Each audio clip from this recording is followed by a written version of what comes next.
बहुत शुक्रिया जावेद साहब आपके वक्त का। सर, आज की खबर में देख रही थी कि कल आपको पता है ओवरसीज़ कन्वेंशन भी हुआ, तो रिकॉर्ड 4.1 अरब तरसलात ज़र पाकिस्तान में आई, बिजली की कीमत हमारी कम हो गई। इतना कॉन्फिडेंस डेवलप हो रहा है, तो हमारा जो लोकल इंडस्ट्रियलिस्ट है उसके अंदर भी इतना ही कॉन्फिडेंस है? जी बिस्मिल्लाहिर्रहमानिर्रहीम। इकरा, ये जो साइन है ना, ये साइन पाकिस्तान के लिए बहुत खुश आइंद है। सबसे बड़ी बात यह है कि आपको जो मुल्क चलाने के लिए जितना पैसा चाहिए होता है, उसके लिए जितना डॉलर हमें चाहिए, वो डॉलर जो पूरा होता है उसके दो ही तरीके हैं पाकिस्तान के पास। एक तरीका है एक्सपोर्ट का, ठीक है। और एक्सपोर्ट तब बढ़ती है जब आप इंडस्ट्रियलाइजेशन की तरफ जाते हैं, जब आप मार्केट को इंटरनेशनल मार्केट के साथ कंपैटिबल करते हैं कॉस्ट के अंदर। दूसरा तरीका होता है कि जो रेमिटेंसेस हमारे ओवरसीज पाकिस्तानी भेजते हैं, माशाल्लाह पिछले कई महीनों से अगर आप ट्रेंड देखें तो ग्रेजुअली ये बढ़ रहा है फ्रॉम लास्ट 2 years। उसकी one of the biggest reason ये है कि पाकिस्तान की जो सबसे बड़ा हथियार है नौजवान, वो बहुत बढ़ गया है।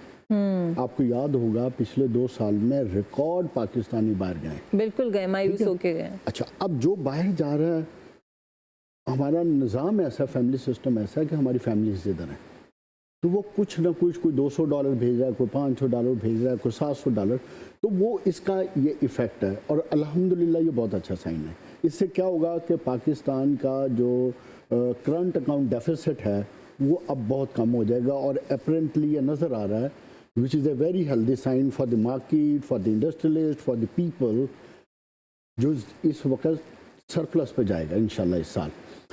और दूसरी चीज़ जो मैं बात कर रहा था एक्सपोर्ट की, कि जब मार्केट स्टेबल होती है, डॉलर्स का इनफ्लोज होता है, और जिसका आपने पहली तरह एक और चीज़ जो हुई कि बिजली की प्राइसेस भी नीचे आई। हाँ, ये मैं आपसे पूछना चाहिए थी सर, आपकी तो कम्युनिकेशन होती इंडस्ट्रियलिस्ट से, are they happy about it?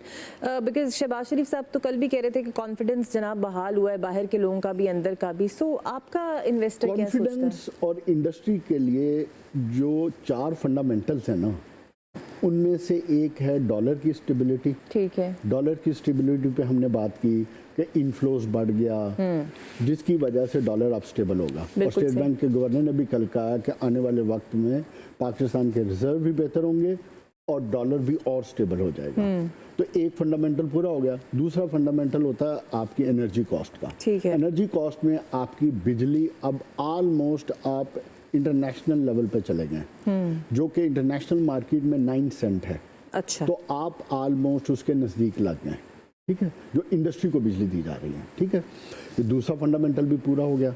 तीसरा फंडामेंटल होता है इसका FBR के टैक्स के निज़ाम का। वो तो नहीं हुआ, वो हमारा बहुत बड़ी बदकिस्मती है कि वो निज़ाम इतना ख़राब है। और मुझे याद है शबर जैदी साहब, वो कोई तकरीबन 4-5 हज़ार लोगों को ले ऑफ करने वाले थे। मैं समझता हूँ कि हुकूमत को FBR पे अब तवज्जो देनी चाहिए। अच्छा सर, और अगर ये टैक्स का निज़ाम हम बेहतर कर लेंगे तो मैं समझता हूँ कि इंडस्ट्रियलिस्ट का कॉन्फिडेंस और ज़्यादा बढ़ेगा। बिल्कुल सही। आपको याद होगा ये कुछ महीनों पहले शहबाज शरीफ साहब ने FBR की रीस्ट्रक्चरिंग की बात की, और फिर उन्होंने ये भी कहा यहाँ से काली भेड़ों को बाहर निकालें, लेकिन वो भेड़ें वहीं की वहीं हैं। फिर IMF का वक्त अब भी आया हुआ है और रीस्ट्रक्चरिंग पे बात कर रहा है। आप जानते हैं बजट भी आने वाला है। सो एग्जैक्टली आपकी नज़र में, बिकॉज आप इन्वेस्टर खुद हैं, इंडस्ट्रियलिस्ट खुद भी हैं, मसला क्या है FBR का? FBR का मसला ये है कि उन्होंने पाकिस्तान के टैक्स के निज़ाम को जकड़ा हुआ है, वो अपना कंट्रोल छोड़ना नहीं चाहते। मैं ये समझता हूँ कि आज भी अगर आप अपने रेवेन्यू का डिवीजन देखो ना इकरा, तो उसमें कोई 70% इनडायरेक्ट टैक्सेशन से कलेक्ट होता है, जिसका इनकम टैक्स से कोई ताल्लुक नहीं है। जस्ट 30% के लिए पूरा FBR काम कर रहा है। आप देखें इतना बड़ा हाथी आपने रखा हुआ है 30% के लिए। बिल्कुल सही। अगर आप मार्केट में लोगों को, इंडस्ट्रियलिस्ट को, आम आदमी को कॉन्फिडेंस दें, एतमाद दें, ब्लैकमेलिंग इनकी ख़त्म हो, इनकी प्रेशराइजिंग ख़त्म हो, ये जो नोटिस भेजते हैं 10 अरब का और निकलता कुछ भी नहीं है उसमें से, क्योंकि दे लेके अल्टीमेटली ज़ीरो हो जाता है। बिल्कुल। और अगर इनकी इस चंगल से आज़ाद कर दिया जाए तो मैं दावे से कहता हूँ कि इंडस्ट्रियलिस्ट से लेके आम आदमी अपने से ज़्यादा टैक्स देगा। बिल्कुल ठीक है। और इसका बड़ा आसान तरीका है। फॉर एग्जांपल हमारे पास, आपको पता है, आईटी का दौर है, डाटा मौजूद है, हर सेक्टर का गवर्नमेंट को पता है कि इस सेक्टर से लेट से 5,000 अरब आता तो है। जब ये वाली सिचुएशन आप सजेस्ट कर रहे हैं, मेरा ख्याल है गवर्नमेंट भी अगर सुन ले तो ये जो एफपीआर वाला मसला है और बड़ा ग्रेव तीसरा फाउंडेशन जावेद साहब कह रहे हैं, तो इसको हल कर लेना चाहिए।